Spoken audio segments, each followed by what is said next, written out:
Booyah! What's going up? on? Car guys and car gals, welcome to the Car Guy Cafe. This is Lou Ramirez, the car guy. And this is Frelin Arts, the subprime hero. We have a special brew. Special guest. Hashtag special brew for you tonight, folks. I'm super excited. We got all kinds of new stuff going on in this world. All kinds of new stuff and to wear. And we got cool new stuff to wear. Look at this. Swaggity waggity. Yeah, we're swagged out tonight. We're pumped up. Pumped up about that. Yeah, the classic hat. This is the OG, very first hat we ever made. We decided to re-release it one more time for season 2. But man, we are so pumped up. We have somebody that's inspired me. Somebody that when I was trying to figure out how I was going to do this podcast, how I was going to do it, he was one of the very first people I've ever listened to do a podcast. This guy's been doing it for a long time. He's experienced. He's not just experienced in podcasting, but this is a smooth brew, folks. This is smooth. Yeah. He's experienced in a lot of things. Car business. This guy's all about it, man. His podcast, Dealer Talk, is amazing, folks. If you guys haven't listened to it, go check it out. Mad love. Give some props to it. Go out there and follow it. I promise you, you will not miss out on anything. But if you haven't got that yet, guess what they're going to have to do? Get some of it right now. Get on it. Tag a car guy. Tag a car gal. You know what's up. Make sure you do that. It's time to share. We're about to do a 5-liner, folks. Get ready for this. It's about to be a good time. Get your cup of coffee brewing because this is about to be a good one. And I'm telling you, it's going to be smooth. Operator.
We're pumped up now. Hopefully you went ahead and got this circled around a little bit. Looks like some of you maybe have jumped on the event so that you can share it. Awesome. We're excited about it. Do us a quick favor and go ahead and put your hands together if you're not driving. If you're driving, go ahead and just slap one leg or something. But we want to welcome to the cafe our friend, the incredible host himself. He's probably about to host us. I don't know. I'm very humble. It's kind of like a double host. He's hosting us while we're hosting him. That's right. And we're excited about it. So put your hands together or slap that leg. Welcome to the Car Guy Coffee Podcast. Our friend from Dealer Talk, Mr. Herb Anderson. What up? I've always wanted to do the move, man. Like when you do your post. Oh, you know, I got you. We can go ahead and get the moves together. You're getting the moves, because there is the forgive, focus, and fly movements that we can definitely do in rhythm and in step. Welcome to the show, brother. Welcome. Dude. Thank you, man. This is awesome. Super pumped. I've been excited about this all day, getting ready to chat with you folks. So thanks for having me on, man. Awesome, man. We appreciate that, man. We're so happy to have you. I know we've been trying to schedule this Friday night, and I know that you have a busy schedule yourself, man, and I love it. You are a hustler, and I appreciate the hustle. From one hustle to another, respect. I'm so glad we found time tonight to make this happen. I know cheers. Cheers to that, cheers, man. Folks. Yeah, man. Cheers to all of you that are brewing solutions in the cafe. Go ahead and throw a mug in there for our friend, our guest. And folks, go ahead and throw a mug out there for somebody that you like, somebody that you want to upshift and uplift. Tell them to get into the cafe right now. Make it happen, folks. So, hey, I know that there's people in all different platforms watching us from LinkedIn, YouTube, and we also have, of course, Facebook out there, Facebook Nation, as everyone calls it. I appreciate you all for joining us. I know that sometimes with StreamYard, your comment may not pop up and we may not see it. What I will guarantee you is that I will respond to it later. So feel free to comment. If I don't respond, it's not that I'm trying to ignore you. It's just that I may not see it, but your comment will be followed up with, man. I promise you, I know how to follow up. There's no doubt. So let's make this happen, man. So welcome, man. How are you tonight? I'm awesome, dude. Like I said, just, I've been excited about this deal all day, ready to just chat with you guys, man. So again, thanks for having me on here, man. Man, we appreciate you. So glad that you are here. You are here to do what it is that some of the best solutionaries in the business have had the chance to come and do, and that's drop a 5-liner and let people know just a few, 5 things about them that maybe that hasn't been asked of you before, and make sure that we get to the nitty gritty about what makes you the car guy that you are, because we definitely honor that. That's one thing that we do here in the cafe. We might gas you up a whole lot, but we mean every bit of it. You know what I mean? You get every drop of that. No doubt. We appreciate it. We appreciate the people that are in here, but you're about to get this sizzle on inside of this 5-liner, so it's about to get real. It is, man. Welcome. But before we do the 5-liner, we always have everyone pop up that 3 F's, man. And these 3 F's are so important in order for you to keep growing in life, right? In order for you to keep growing, you got to forgive. You got to forgive all the this of the past. Now, I got it right here on the chest. You may not be able to see it. Camo. Right there. It's on there, forgive, guys. focus, and fly, all right? So, this is it. It's a blend. It's beautiful, right? So, you got to make sure that you're ready for it. So, I'm ready for it, and I'm ready for Lou to break this down for you. That's right. So, Herb, you know what's going on when people deal with things inside of life. You often run into a wall, which usually has blasted on it all of the things that could be the excuses or the reasons to hold you up. And the thing that makes that wall come down is not by throwing things at the wall. It's by forgiving everything that gets onto that wall. Yes, sir. Everything that belongs to you, forgive. And everything that belongs to somebody else, forgive it. And then from that point, you have the chains off of you to be able to focus. And then once you have the chains off of you to focus, you can then jump over that wall. You can fly right above it because you're not weighed down by unforgiveness anymore. And by forgiving, focusing, and flying, we get to keep growing and keep growing and keep growing, right? That's right. So that's basically what our movements are. We'll teach it to kids inside of schools. We'll teach it to the car business and let them learn that to forgive, focus, fly is how you keep growing. So join us real quick. Make sure you got enough room for them arms to swing. We might even dance this out. Let's do it, man. Do this real fast. All right. So car guys, wherever you are, if you can only do it with the one hand, put one hand on it. Okay. But here we go. On 3, everybody. 1, 2, 3. Forgive. Focus. And fly. And keep growing. Keep growing. Keep growing. So the way that we'll pull it. I'm talking about. Yeah, man. I love that. That's cool, man. I like it. 1, 2, 3. Give. Focus, fly. Get it. Give. Focus, fly. Get it. Give. Focus, fly. Come on. Keep growing. Keep growing. Yeah, there you go. Don't stop. Won't stop. Yeah. Man, that's what I'm talking about. It's a lifestyle, baby. Yeah, man. That's the message. We appreciate it, though. But welcome. Now we are really ready for a 5-liner, brother. We appreciate you. Man, so thank you for being here. So this 5-liner is a lot of fun, and and I'll tell you, it brings it up and it lets people know what you're about. And what I already know what you're about. So I have a feeling a lot of these answers are going to hit me right here in the heart. And I love that. So the very first question I'm going to ask you, it's a question I love to ask everybody first. It's your why. What is your purpose? What makes you wake up every day and say, I'm doing this? For me, man, it's all about connecting with people and helping them in this industry to do better, dude. That's it. That's the one thing that drives me. I'm determined, and my motivation is to help people do better. I hate, like what we were talking about earlier about the stigma. I hate that. So, dude, I love it. I love that answer because fact of the matter is that is really the basis of everything. Just improve.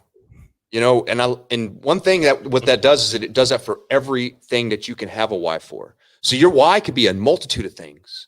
But when you break it down to something like that, and it can spread out, so whatever you need to motivate, that can help you get to that next level. I Love that, Herb. Very good answer.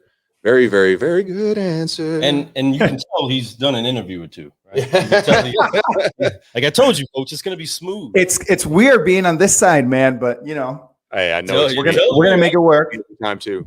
I mean, it's just like, you see, we help so many people buy cars, but then when we buy cars, we are some anal retentive, cannot please, you know what I mean? I mean, right. The most hardest of the hard, most undecisive people in the business are the car guys, because we're always measuring here, there. Well, what about you? Oh man, what if a guy does come? You know, we are the ones that over scrutinize a car deal, and we're the easiest ones to be the surgeons for somebody else. But for us, we're like, man, this is weird buying the car. You know what I mean? We're actually spending our money on it. Whoa, you know?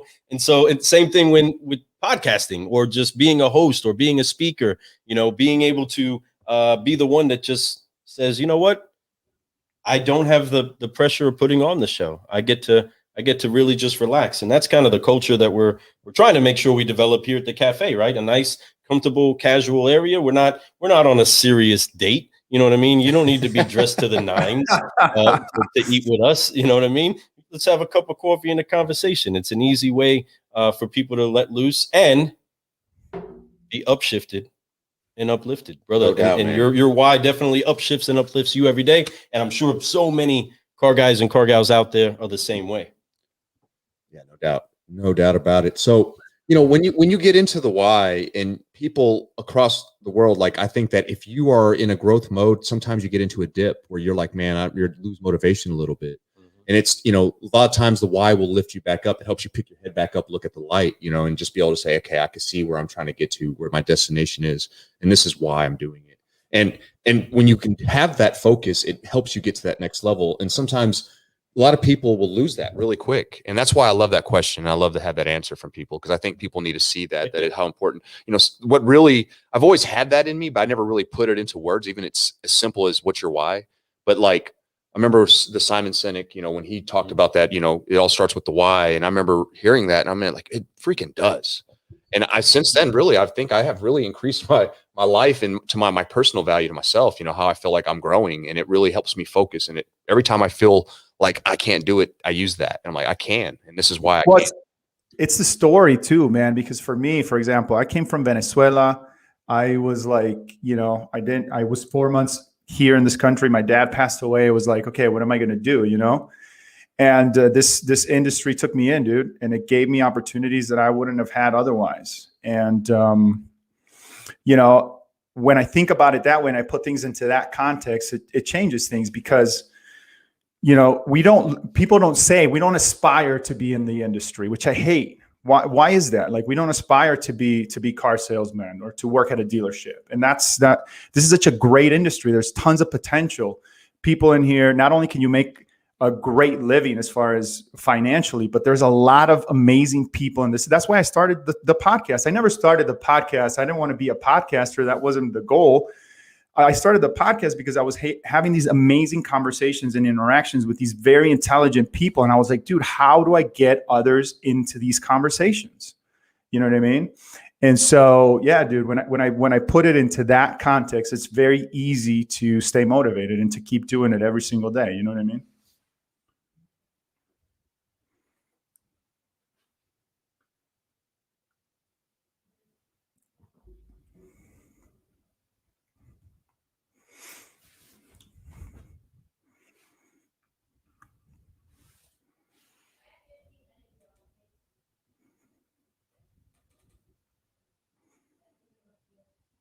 I can't hear you.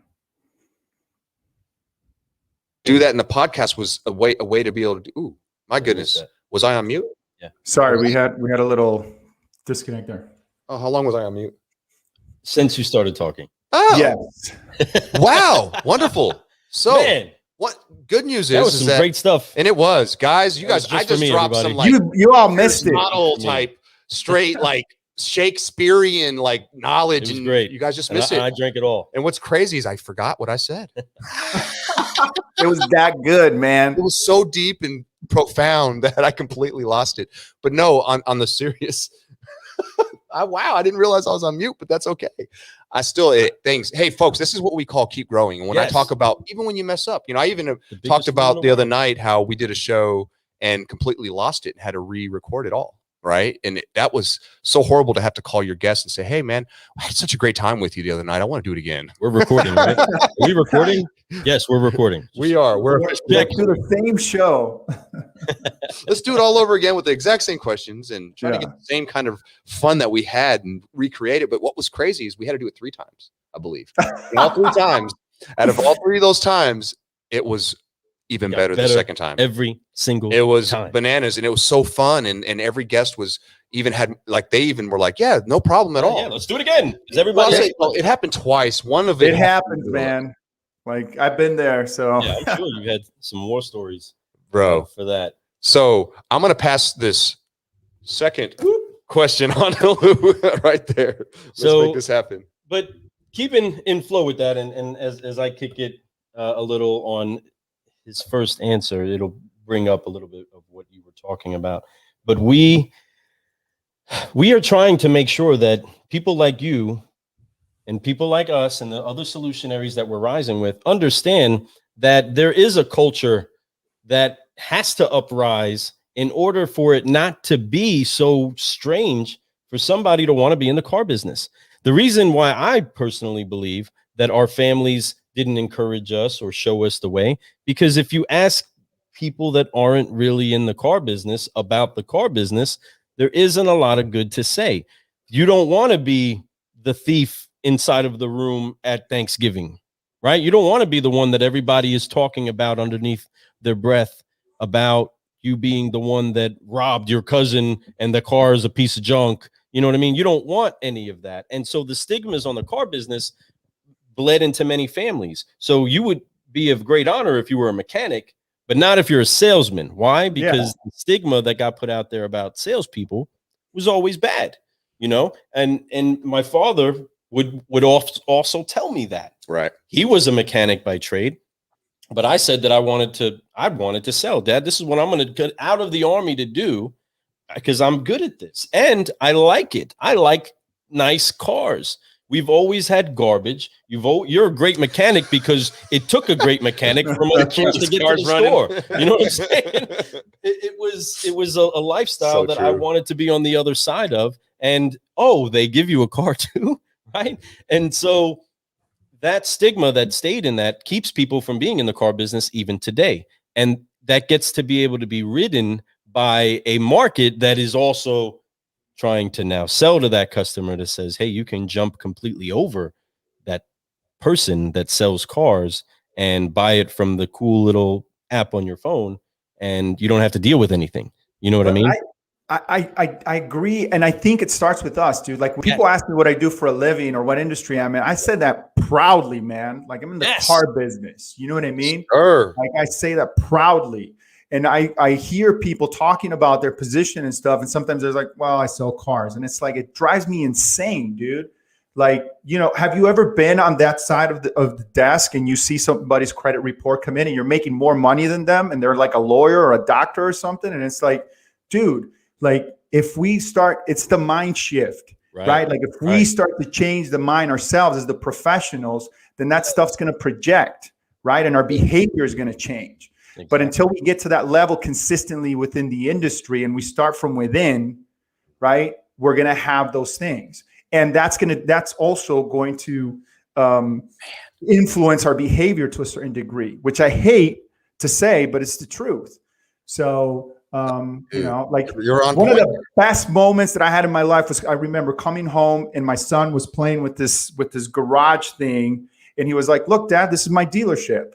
Like, and why does he say that as a little kid? Because I bring that stuff home and I talk about it with pride. You know what I mean? Dude. Amen. And Amen. you 100%. You should. I know our children understand how great this business is, how to the point where they all kind of want to be like, maybe I should sell cars. Right. Yes. If you want to, yes, but you have opportunity to do whatever you want. Just be happy.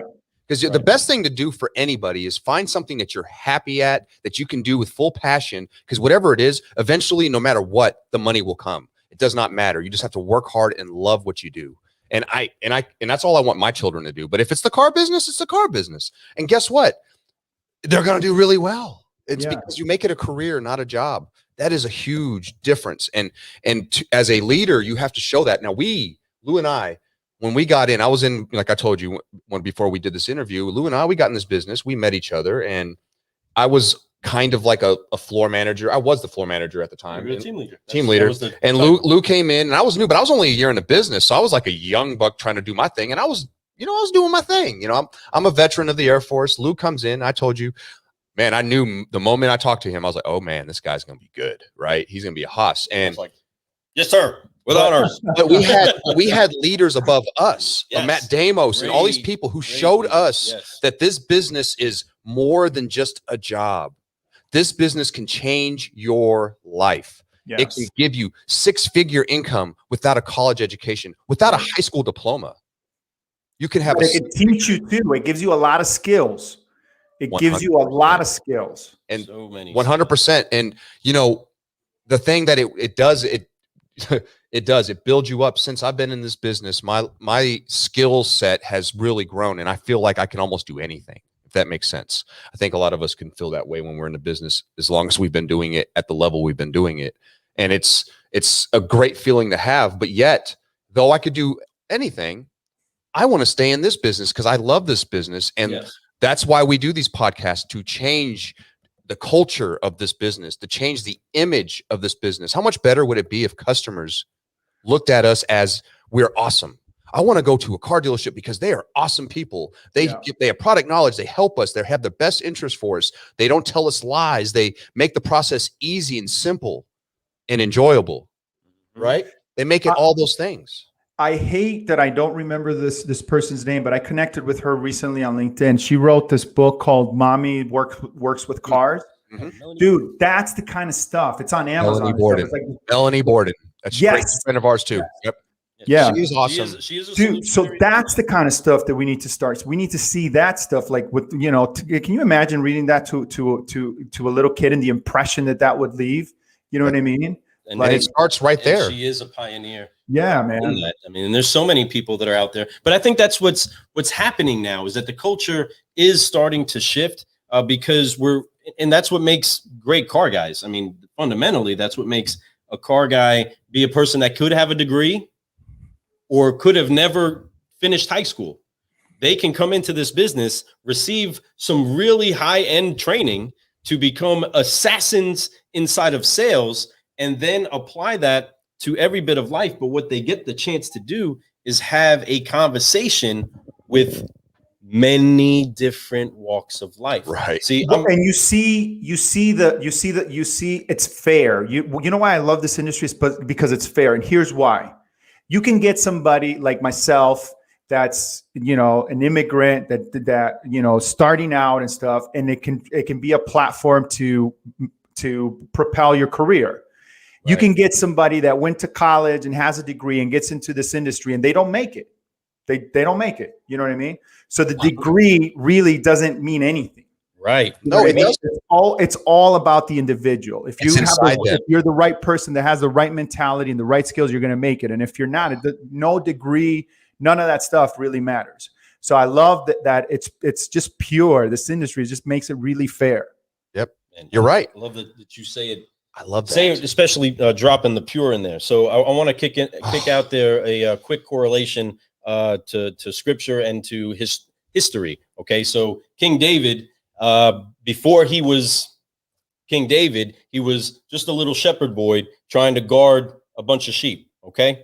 And inside of that, he defended the sheep from lions, from bears, right? No tigers, no lions and tigers and bears. There wasn't the Wizard of Oz, but he defended them from that. So when an entire army with all of the tools in the world are standing in front of a giant and nobody has the guts to step up and say, I can take him, right? This one that battled the lion and the tiger, or excuse me, the lion and the bear. I just said the lion and the bear is like, I already know what it's like handling these. Who is this guy that's disrespecting my God? We got this. What are you guys scared of? You know what I mean? I've already handled this. When you start to have the experiences in this business with the lawyers, with the doctors, with the McDonald's workers with the executives. You know, when you start to have those conversations and you understand that there's something that they may know really well, but you're an expert at this and you're trying to teach them, and you get that opportunity to bring them to light and conquer that Goliath that seems like a bad, scary customer, you know, at first, but eventually you end up like our friend Rudy, right? And you're anything that you look at, you're going to conquer. Anything that steps in front of you, you know you're going to be able to make bow down because you know who you are. And it helps with the experiences of tackling the giants. You know what I mean? So true. But also, you're not scared of failing. If you do, whoop-de-doo. Right. Onward and upward, man. You learn something, you move on, you keep going. Much like when I was muted earlier. That's right. You know, but you know, it's okay. Life is full of those types of moments when you get muted. And you know what? Raise your voice up and have fun. Speaking anyway. Of Melanie, that's Melanie Borden right Boom, there. right here. Yeah, there she man. She's awesome, you know, and she's definitely cool. Yeah, we got to interview her about like May of last year, somewhere around there. She was awesome. You know, we got connected through the Think Ag group actually, and they know her because they do a little bit of work for her dealership and marketing side. And so they reached out to her and said, you should come on our show. And she was like, yeah, let's do it. So we actually were on her aha moment. Yes. Aha moment, her show too. So which was really cool. So she's an amazing solutionary. It was very cool. Yeah. So let's get on to question number 2 since I got the rock in my hand, right? All right. So, I mean, a simple one. You may have answered this on your show. You may have described it to many other people, but to the solutionaries that are brewing with us, they definitely want to know the origin of the beans they're brewing with. So, brother, what brought you into the car business? You know, it sucks to say, but it was just opportunity and necessity at the time, man. Like I said, I came from Venezuela. I thought my life was going to go in a different direction. And 4 months after I got here, my dad died. And, you know, I needed to work or I was going to go back home. And I didn't want to, that wasn't an option for me. So the first opportunity that I got was a dealership out in Michigan. As a lube tech tire technician and lot porter, and you know, I got started there, man. So, started from the bottom, now you're here. That was the beginning. Yeah, man. Those are such good, humble beginnings, but yet it shows that, like, all you gotta do is put the work in, man. Folks, example of you get what you put in, right? If you don't put work in, you're not going to get anything back. You can't just sit back and hope things happen. You know, you got to really get uncomfortable. Without works is dead. Yes, sir. It doesn't matter how much faith you have if you don't do what you're supposed to do. Again, citing scripture, the word says that we've been given the power to gain wealth. So if we've been given the power for it, I can't hold anybody else accountable for it. Not even God himself. It's up to me. The gift is right. The rock's in my hand. Yeah. You know what I mean? It's right here. I got to do something with it. It's right here. You know what I mean? So and it goes back to what we were talking about, dude. Like, what industry can you go that you walk in there knowing nothing, man, and then every single step that I took forward, it was because somebody in that dealership connected with me, saw something in me, took me under their wing, and helped me along the way. Like, they reached back and they pulled. You know what I mean? And I see that happening in this industry so many times. I see people that are at the top reaching back, pulling people up all the time. You know what I mean? It's not for everybody because you got to prove yourself. But if you do, man, people within this industry are going to help you make it. And I know it sounds cheesy and corny, and I don't care, but it's beautiful, man. It really is. You know what I mean? But they see it. When they see it in you, they'll pour into you. You know, it's like your cup has to be empty. That's so right. when you go into a dealership and you're a new person, so all you new people out there, if you're thinking about this business, you're like, man, I see all these really cool people like the Subprime Hero, and I'm just kidding. But you look at this and you're like, I'm interested. I want to get there, folks. First of all, it can be overnight. It could take years. It does not matter. You just got to put work in. Go find you a good store and you walk in and you just do what you're supposed to do. And you gotta, it's so much more than just an opportunity to get a job. It's an opportunity to change. We keep saying this, but it's so true, to change your life. The people that you walk into, when they see Like I know that when Lou came in, I wanted to pour into him as much as I could. I showed him all the little tricks of my little way I do my pencils. I thought it was amazing. It was like, wow, that's the man. I wanted to pour into him because I knew that he would take it and go ham with it, right? And I was like, man, this is so cool. And it was my way to put my own little spin on something, right? It was one of my first opportunities to really. So I take a little pride. Seeing him pumped up after I would use a close that I learned from him, directly from him, or with the customer, or lead in a certain way, and then he'll be sitting on the other side of the cubicle or standing over there by the tower and just waiting and be like, "Did you say that?" Like, yeah, and bam, yeah, dude, and he'd be all pumped up, getting $0, but seeing the success of a seed that he put out, dude, man, that's the most rewarding stuff ever. When you start seeing success from the seeds you sow more seeds. Of course, yeah. Now you're motivated. But the other side of the coin of that too is that Lou was also asking. So like, for all you guys out there that are new in dealerships and you have these guys that you feel like, oh man, I wish they would tell me, you got to ask. Here's the thing. A lot of times that's all it takes, if you just ask, because that shows that you want something. I heard one time it was Michael Jordan talked about sitting down, having a meeting with Emmitt Smith, and Emmitt Smith was like, reached out to him and said, hey, I really want to, I see what you're doing with your business. I really want to sit down and try to learn. And this is about business. Love to sit down and talk about business and try to build an empire like you have.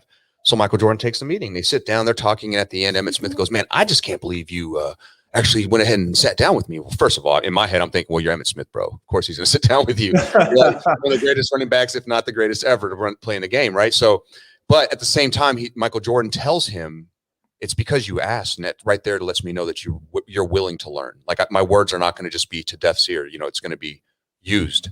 So, boom. And that's the key. When you reach out and you ask, instead of assuming they're going to come tell you, a lot of times they will give you everything.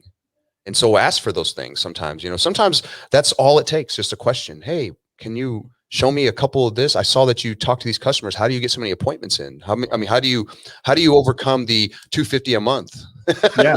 How did you just close that? Yeah. You know what I mean? That person's wife was screaming at him and the baby was crying, and I knew that you guys were way over budget. How did you close that? Be humble enough to sit there and ask and be like, wow, what just happened? I need to catch up with Johnny. No, find out what Johnny did to close, you know what I mean? To make it work and take some of those dribble skills, but you have to ask, and sometimes that rock has to get passed, just like asking question number 3.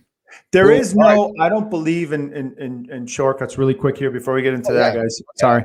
I don't believe in shortcuts, but the only shortcut, if you're one of those people that's like looking for the shortcut, the only shortcut that exists is reaching out to people that have done what you want to do and get them to teach you what they've done. That's the only shortcut that you have. 100%. Learning from other people's experience, but it's got to be the people that are doing what you want to do and learn from them and then apply those things, and you're going to get similar results. So if you're really looking for a quick way, that's the way, in my opinion. I love that. Great answer. And that's 100% right. There's no doubt about that. I love that you made that point to bring that up, because people have to understand that, it's 100%.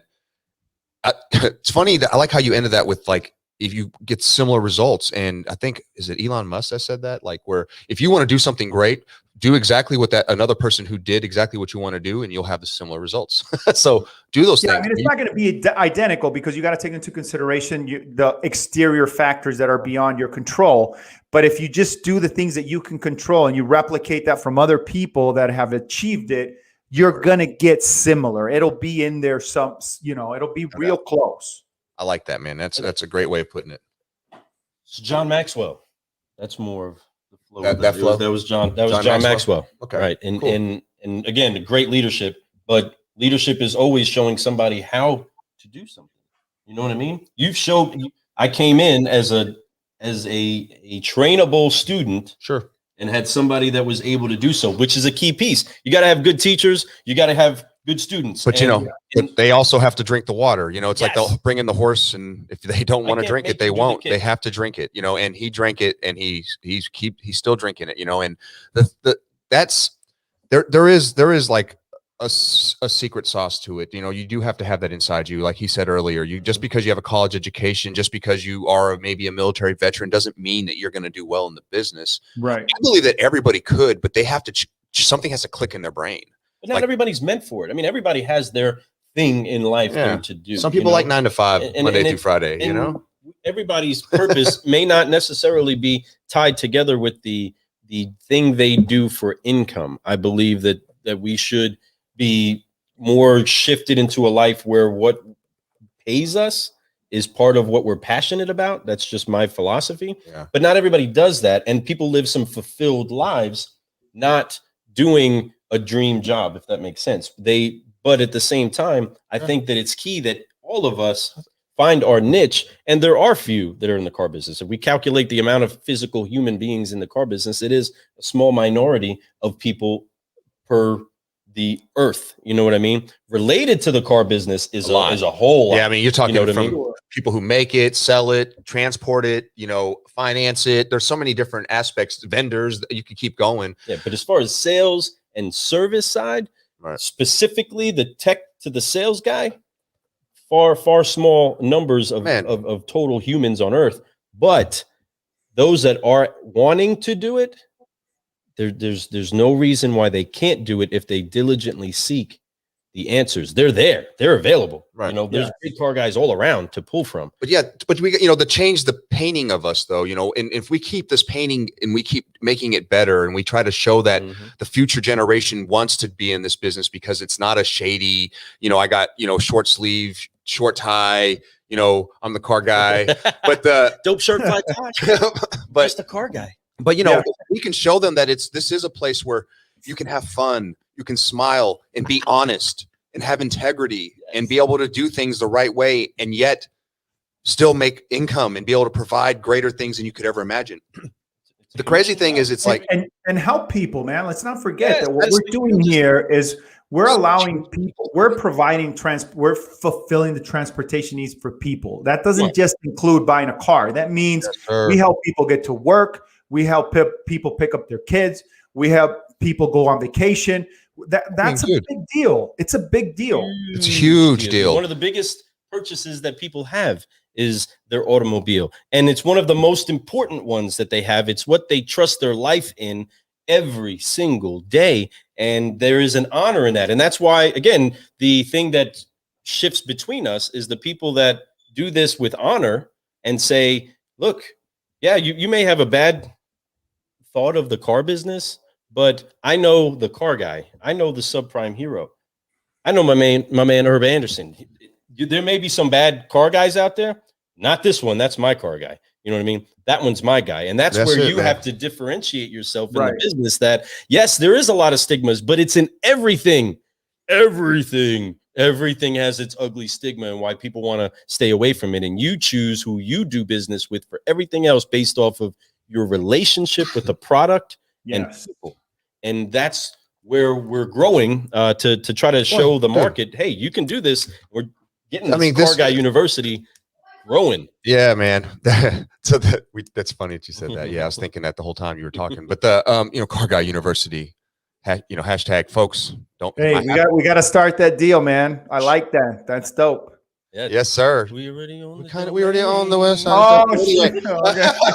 But anyway, that being said, am I too late?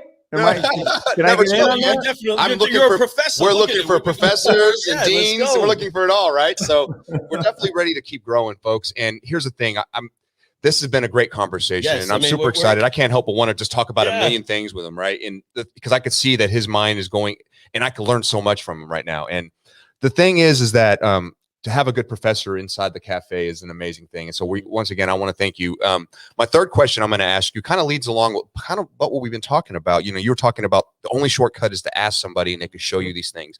The only shortcut is it's much like that. You could read books. You could do all these things to learn how to do something the right way instead of doing it, failing 5 times or figuring it out. It's like really nice to be able to do that. And he's so right. That is the only shortcut. And really, it's just a life hack. It's a great life hack. It's the only life hack you should take. But what's great about that is that when you get those types of influences, it can really fast pace you and go into a quicker, for example, like I could show Lou how to do stuff when I was selling cars and he learned it pretty quick. It was maybe something I learned. Now he picked it up quicker than me. So now instead of doing a year in the business like I was in, he could figure that out within 30 days. Right. And that's kind of what that he's talking about here. Right. So I felt like I was able to influence him. So as we come up in this business and we do things, we have people that we run into that kind of give us that life hack. Somebody who's been really influential, like a mentor. Who would you say has been your greatest mentor since you've been in this business? I think I've had a lot of mentors, man. I To hear be that. honest with you, like every single time, like I said earlier, every single time I progressed, like there was some association. You know what I mean? There was somebody that reached back and pulled me with them. You know what I mean? So I in that regard, I feel pretty fortunate. But I mean, if I were to single somebody out in particular, and it would be the first manager that I had that I ever worked with. Well, I wasn't the first, but it was the first manager I had as a writer, as a service writer. And that's a guy named Frank Ramuni. So if he's watching this, man, you know, like, thank you. Go Frank. Yeah, man. So yeah, he is one of those guys that just took the time, man. And he taught me the ropes. And, you know, in my path, as I started as a loop technician, I wanted to be a mechanic. You know, my path was to be a mechanic, but he was like, no, man, like, I think you should be a writer, like try it for a month and see how it goes. And that kind of changed the whole direction that my career went in. So, yeah. Oh yeah, dude, that is, I could promise you it's a whole different direction, you know, Yeah. Not for the bad or the good, because odds are, being the type of person as you mentioned earlier, college educated or not, inside you had something already. You just needed somebody to guide you. So if you would have got into the other realm, somebody would have, like you said, reached back and showed you the way, and you would have followed. You wouldn't have just heard it and not drank the water. You would have been that horse that went with him and said, okay, I'm ready to drink this water. I'm thirsty. Man, that's some good water. Right. It's the best water ever, right? So you were definitely that person, and that's what it takes for people to grow, is you have to listen and actually take that advice and sometimes use it, because that life hack is so important sometimes, because you can, you know, spend years thinking you're not worth it, but to find out that you could have done it in less time, it's kind of killer. But especially when you already were told how to do it and you didn't take the advice. Well, the one thing I want to mention here really quick, just for mentor relationships, because I think this is really important. I think a lot of times people are skeptical of mentorship relationships because they think that they have nothing to offer. And that couldn't be further from the truth. Like, you have a lot to offer to somebody that says, hey, yeah, I'm going to mentor you. You know what I mean? The only thing that you have to, you got to remember is that it's not, you know, just because they're ahead of you sort of a deal doesn't mean that they can't learn from you. And so a lot of the times I think that, especially in the industry, I think that we neglect, right? Or we have fear of reaching out to other people because we're like, well, you know, they're the top salesperson in the company, or they're the top mechanic or whatever. And what can I give? What could I offer this person? And that's not, I mean, that's just not the case. It's so important that you have a vessel to pour into, man. If I brew up a big pot of coffee, but I have no place to put it, you know, what am I going to do? What am I going to do with that? There's no receptacle for that. There's nothing to take it in. Try to go open up a dojo and not have any students. You need them. Otherwise, you don't have a business. Right. You know what I mean? If you don't have somebody to teach, you're not a teacher. You know what I mean? And so having but the student can also teach the teacher sort of a deal. Every single time. And that's what's key. I mean, I know if you talk to my kids, you would never believe that I'm their dad, you know, because of how smart they are. You know what I mean? But it's so much that I've learned by sitting there with them, by learning from them, by having them check me, by me learning what they've learned, by me trying to be a man because I have children to be responsible for. You know what I mean? And the thing that's so important for somebody, and what you're saying is so valuable, man. I'm so loving this. That if there isn't that relationship where you can get better because we're together, then we don't have a mutual relationship. You know what I mean? That is what's key inside of a relationship. Now, a teacher is always a good teacher because they know how to teach. And the best way to ever learn something is to teach it. You know, that's what makes you even better. You know, you got sharper at your skill by 100%. sharing it with other people and seeing it work. The best guys on my floor train my new guys on the like the on the job training type stuff, how to do paperwork, how to, they actually have them shadow. They do all that type of stuff. And as they're being shadowed, they're dude, that's almost like having me stand there because they want to show off a little bit, right? They want to do their job the right way. They purposely make sure their steps are done. They purposely make sure that they're taking care of them. They're asking all the right questions and not forgetting and trying to go through it too fast so they can hurry up and get to the pencil, that type of stuff. What do you think? So let me pose this question because I love what you're saying right now. What do you think is more valuable as a green pea? Do you think that it's more valuable to go into the dealership and just wait on the point for somebody to show up? Right. You won't work with them. Right. And you're gonna practice with their customer because that's what you're doing. You're just practicing with them and you're practicing bad because I guarantee you that unless you're like a master closer or salesperson or something prior to getting there, you're gonna fumble that a million times over and you're just practicing bad habits. So what's more valuable, to stand there for 30 days or to go to the guy that's selling 40, 50 cars a month and be like, listen, dude, I'm not going to sell a single car. I'm just going to shadow you. I'm going to do all your paperwork, and I'm just going to sit here and just absorb anything. How valuable would it be if I just do all your paperwork for a month? You know what I mean? Dude, I mean, definitely the latter. 100. And here's what's beautiful is that guy, that veteran, every time he has a split deal that needs to go down and needs help, he's going to grab him. Who's he going to pick? Yeah, exactly. 100%, because he's trained the way he wants him to train. I know he knows how to do his paperwork. He'll make sure my paperwork's good. Hey, listen, yeah, it's simple as that, man.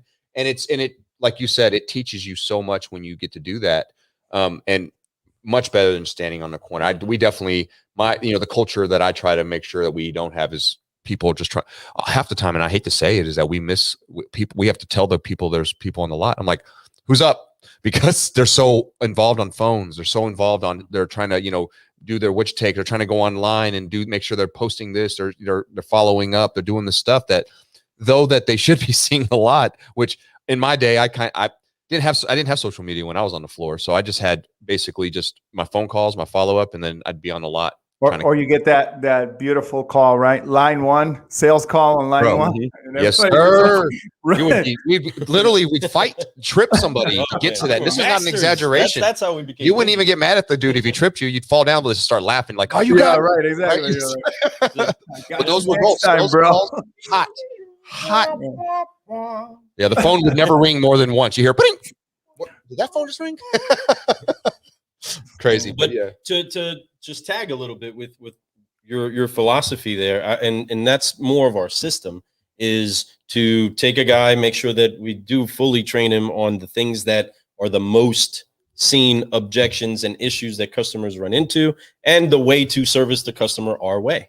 And then from there, make sure that they build a relationship with the staff that isn't where it's contentious, where you don't want to take your 40 car guy that doesn't have it in his heart to even help and distract him with somebody else. He doesn't want to get burdened with that guy, unless that's part of his culture of wanting to make sure that he sees the other people grow with them. Because I mean, I've been part of plenty floors where some of the guys, especially the guys that have been on the lot for a while, you can't talk to them till you've been there 90 days. They ain't even high-fiving you. You know what I mean? If you made them $1,000, they're not even, they don't know your name yet. They're still, who are you?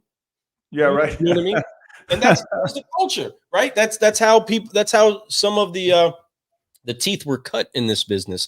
But building more of a culture where it's beneficial for somebody to have an apprenticeship with somebody. My guys so when you come in new to our store, the biggest thing that I tell them, especially when they're shadowing our guys in their process and learning how to help people our way, it's shadows, don't talk. You sit there. You pay attention, you watch this whole system go down. So they learn from making the phone calls, they learn to processing the deal.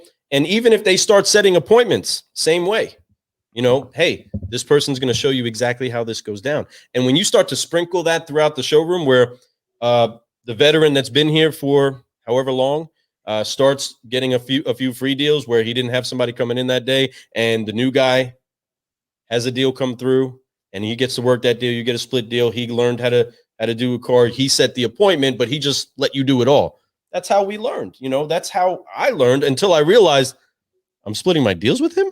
Right. Yeah. I'm not doing it anymore. Can I try this by myself, boss? One time, if I mess up, you could throw something. What's going on here, man? Yeah. But making sure that is cool on the upfront, right? But what I wanted to know is, how do I not split my deals anymore? How do I do this on my own? On my own, you do this like this. Okay, great. If not, you still have your brothers to grow with. So I love the culture that we have in bringing up the new people, because it's beneficial on both sides, and it has to be. Otherwise, you can have a contention of, man, I don't want to help you. You're messing with my money, while I make you become a guy that may not be here next month. You know what I mean? Sure, and so you have to build that culture. No doubt. But so that being said, I'm going to pass this on to Lou. Boom. So speaking of building culture and learning things, right? You posed a great question, and I appreciate that. And you've obviously asking that question because you've dealt with the pain on both sides of it, or on at least the side of, hey, go stand outside and go meet somebody, and we'll risk our advertisement dollars with somebody that doesn't know what to do, which is how the model used to be, right? And we'll let the guy here kind of train you. Good luck, kid. Get him, But what was the hardest lesson in your career that you've had to learn? Oh, that's a great question, man. One time on that. Probably for me is to not take it personal, man. Like, no doesn't mean it's not personal. It just means you didn't do enough, right? You just didn't do enough. Because I believe, especially now more than ever, man, I think that people that show up to a dealership, they've already chosen you. Right? Because they're not just going to that dealer because maybe there is the convenience factor, but I think the majority of people do enough research that if they show up in today's world, they've already chosen you. So all you have to do, whether it's on the front or the back of the house, is just remove the obstacles, man. Make it easy for them to do business with you. And I think a lot of times we don't do that very well. So that would be my biggest thing. It's just it would be that for sure.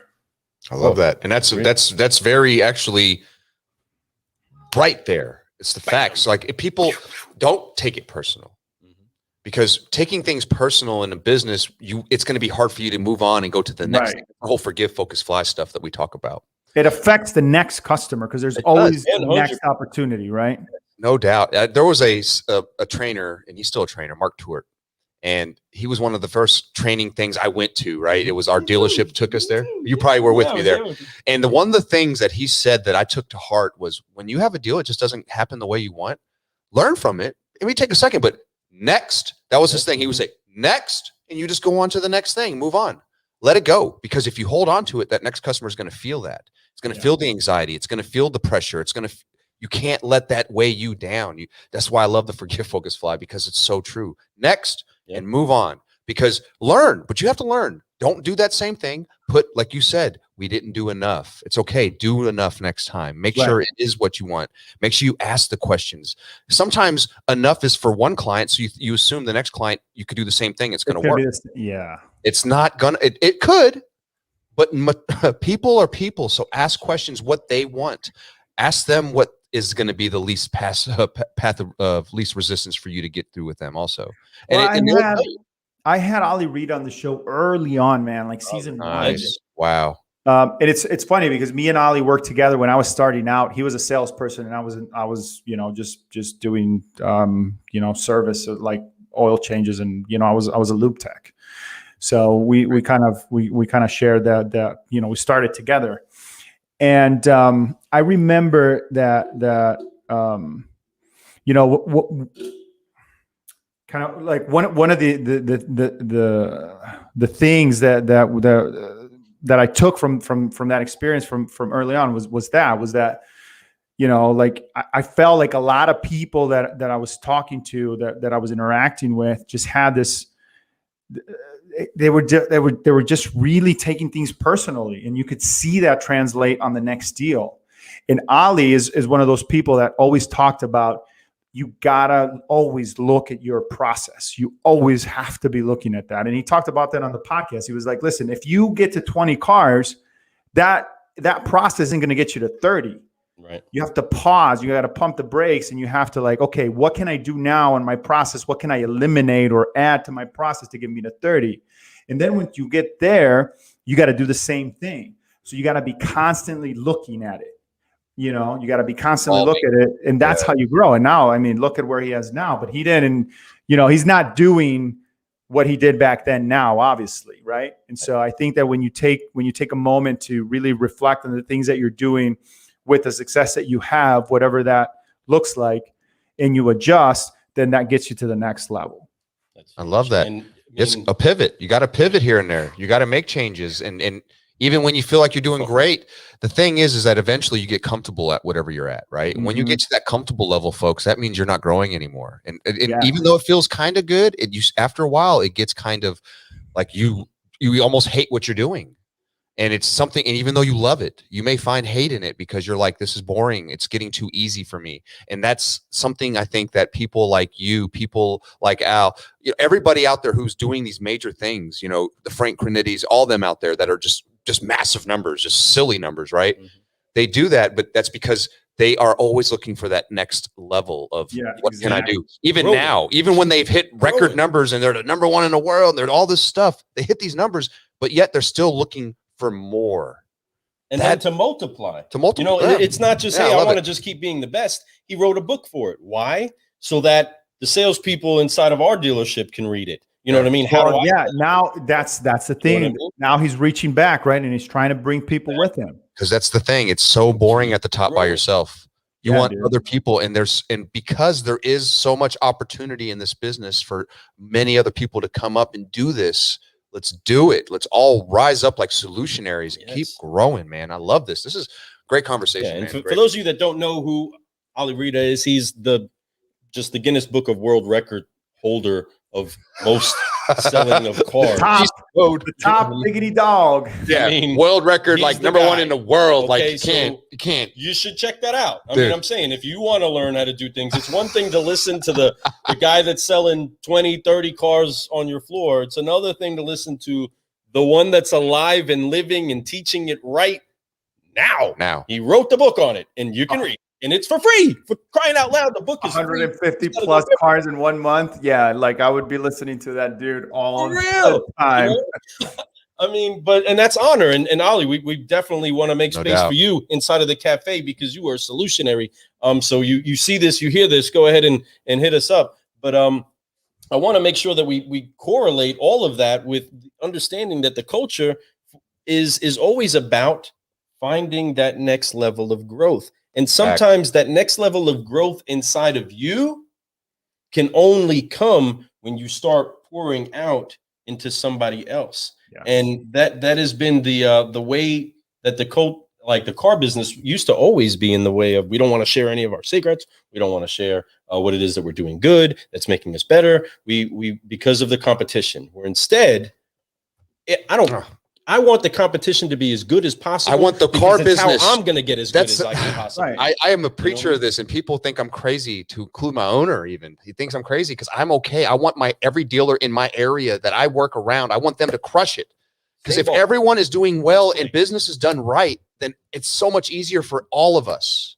It makes it that much better for people. Everybody will come. I want to buy a car every 2 years instead of every 5 now because the experience sucks. No, actually, it's great. So let's go every year. Matter of fact, I want to buy everybody in my family car. But that's what will happen. That is what will shift if we can all do that together. Imagine if when sitting with a customer and they start talking about another dealership that they're in competition with, when salespeople start all saying the same thing of, man, those are some great guys down the street there.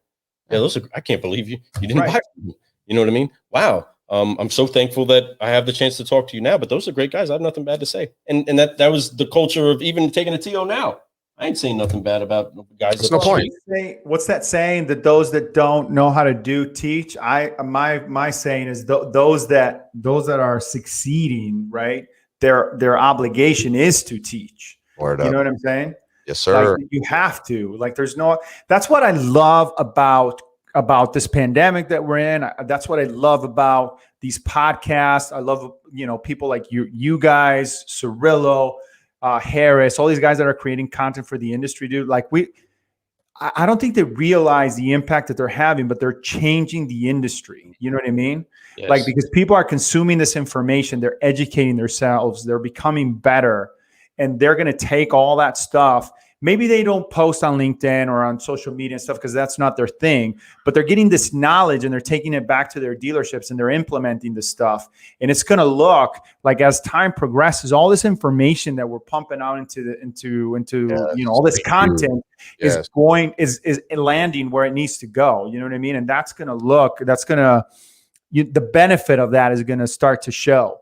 And I'm just excited, dude, for the next 3 to 5. That's why I always ask in my show, like, how do you see the industry in the next 5 years? Because I want to have a documentation of that, and maybe in 10 years from now or whatever, put a compilation of all these people's thoughts and stuff, and then compare it to what reality really happening. Right. That's a smart idea, man.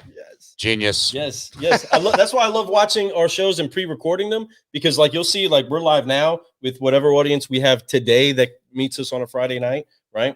But in the future, when we release the podcast, kind of seeing what things have transpired in the meantime. You know what I mean? Oh yeah. And usually it's so rocking it's just amazing how that right works out. I love that you're doing that though. And I'm glad that we get to be a part of the party. Speaking of a part of the party, hoping things land the right way. Bam. Man, we are on question number 5. Ooh. Crazy. What a journey this has been. We've done everything from the why. We figured out why you got in the business. We know all those things about you. We know who your mentor was, who you came up in the business with. I mean, come on, the GOAT, right? So what's amazing about the story that you've told us is that everything that you've brought up is always about sharing and growing with people and helping other people grow up. And that lets me know what kind of person you are, so that I can really appreciate. And what I want to tell you is that I honor that. And I want to let you know that's right up our alley. You are a solutionary all day. You're this. We have the same. We like to call it. It's our. Yeah. I'm gonna get it set up. But 1, 2, 3. You are CGC approved, my friend. So right on. Yeah. Yes, sir, man. We're so happy to have you here tonight, man. Honestly, it's been an honor. And so to get to this 5th question. It's been, what is your greatest reward? You've had a lot of great stuff. You've been able to reach back. You've been reached back too. So we understand that chain. That's a beautiful chain to do. It's a chain of love. And I could see that in your heart, that you have a lot of passion and you have a lot of passion for this business. So I'm so thankful that I got to talk with you tonight and getting to know you a little bit more. And hopefully this will grow even to a bigger relationship. Yeah. But this 5th question, man, reward, your greatest reward from this business. It could be a multitude of things, I'm sure, but there's something that probably sticks out that really it makes your heart just feel really good that you're part of, or that you got to bring up. So what would that be? Yeah, no, first of all, thanks guys for having me on. I really appreciate it. This has been awesome. Great conversation. It's like I said earlier, it's kind of weird being on this side, but it's been nice to kind of think about the journey, right? Because I think a lot of times we're just hustling and doing, and it's we don't take the time to stop and kind of reflect. So it's been good. I appreciate the opportunity to do that. Man, for me, the biggest reward is just being able to do this thing every single day, dude. Just go into dealerships. Now at this point in my career, like I have some sort of I don't know what to call it, if it's credibility or clout or whatever, for whatever it's worth. But, being able to do this day in and day out, man, to be in this business 20 plus years into it and still be able to get up and go into a dealership and talk to decision makers and talk to salespeople and talk to service advisors and service managers about ways for them to improve. Like I talked about earlier, back to the why, right? It doesn't feel like a job. Maybe it did in the beginning. I'm not even going to lie. Like when I was busting tires and changing oil and all that stuff, it was like, damn, this is rough. But, somewhere along the journey, it changed into a job, from a job into a career.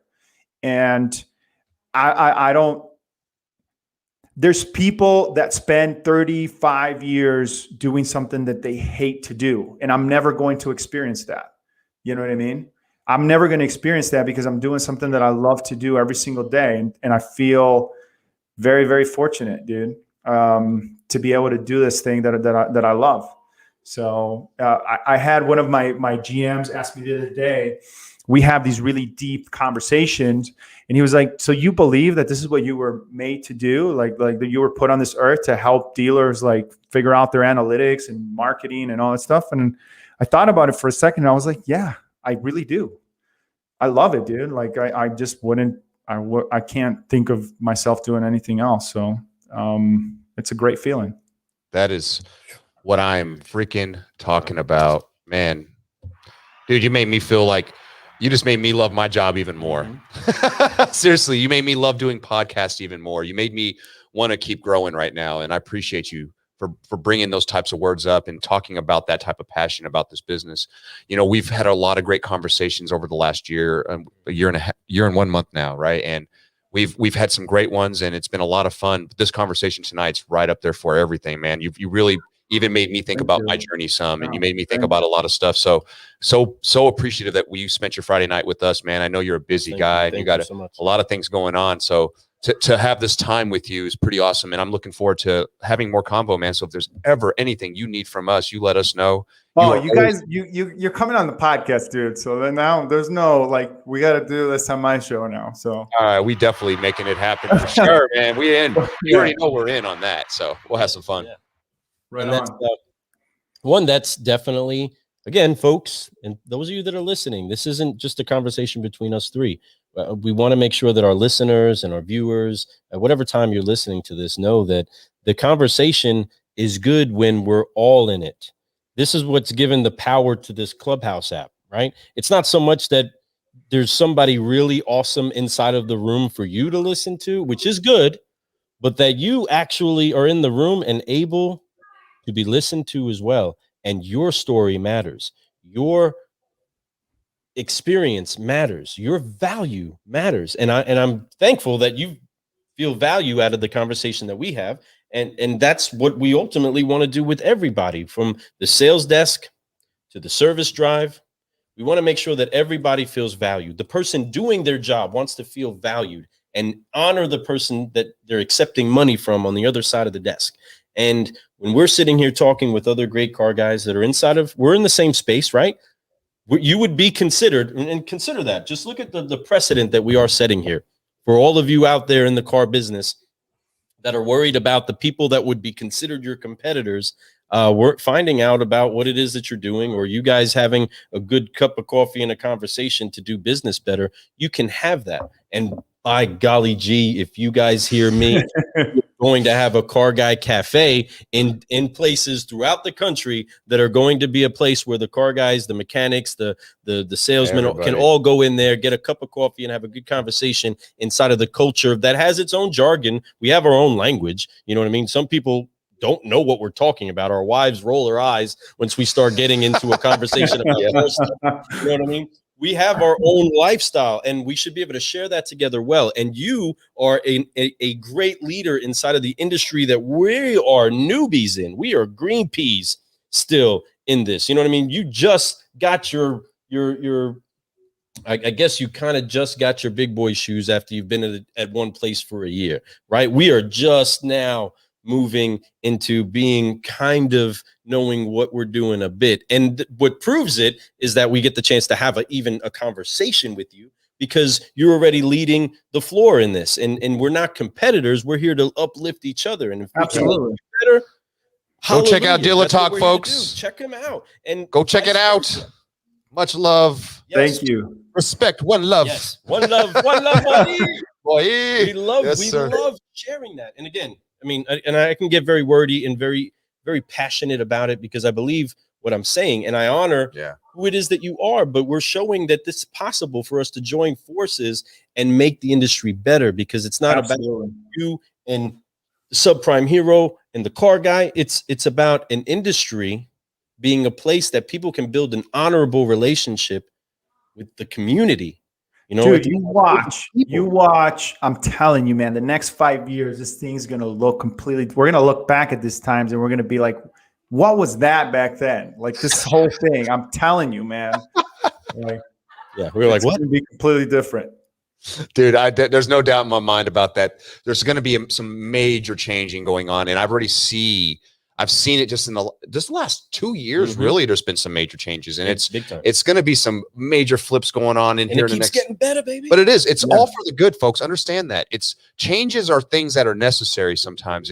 People and old car guys understand. you have to change. It's not the same as the 90s and 80s anymore, buddy. It's time to move on. It's time to learn and keep growing. Quit being comfortable.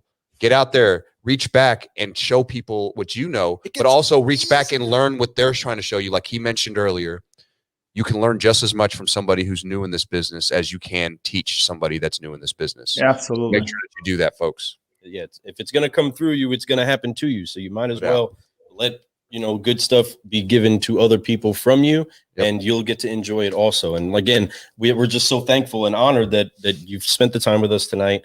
For those of you that have been watching, for those of you that have been listening, thank you again. You are the superstars that are trying to find a way to improve and get yourself better at what you do, and that you should have a hat taken off to you for that. And there are hats available at carguycoffee.com.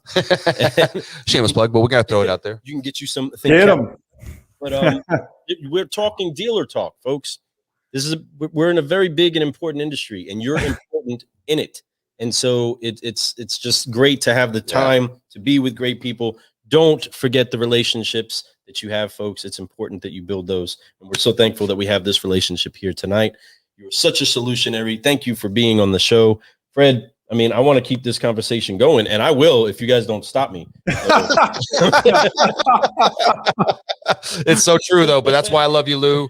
When I don't know what to say, I just say, look at Lou. So it works out, and that's why we have such a good partnership. And I appreciate you, man. And it's really fun to sit down. I'm looking forward to one day meeting you at a convention or something. We all sit down and have a good time. Maybe we'll host a big show to all three of us do a show together. That'd be a lot of fun. So, but that being said, man, good time tonight. I appreciate you for coming. I know you got a busy weekend coming up. I'm sure if you're much like anybody else, you'd like to get home and share the love with the family too, man. And I know that we want to do the same. So I know I'm hungry. I'm hungry. Car guys, car gals, we are here with Dealer Talk Live's host himself. And man, we are so thankful. Yeah, I love that song. Brother, is there anything that you have to say to the public before we head out for the night? Man, the only thing is, listen, like let's take care of this industry. Let's take care of each other. Let's help each other. If you know anything that's working, if you're having success with anything that you're doing, share it, man. Like, don't, we're all in this together. Let's change this thing. Let's make it better than what it is today. That is so right. Share and give and love, folks. There's the best way to show appreciation for this business and what it's done for you is to keep giving back to this business. Yes. So I appreciate you for doing that. We're going to keep doing that. Let's all keep growing. Y'all have a great weekend. Yes. We'll see y'all Sunday night. See you Sunday night. Peace. Here is the car guy. This is Fred Lenars, the subprime hero. Let's go, everybody. Have an incredible, incredible night. Thank you, brother, for being here with us. We are so thankful. Peace, everybody. Have a good weekend and get you some Car Guy coffee. We are brewing solutions with the best.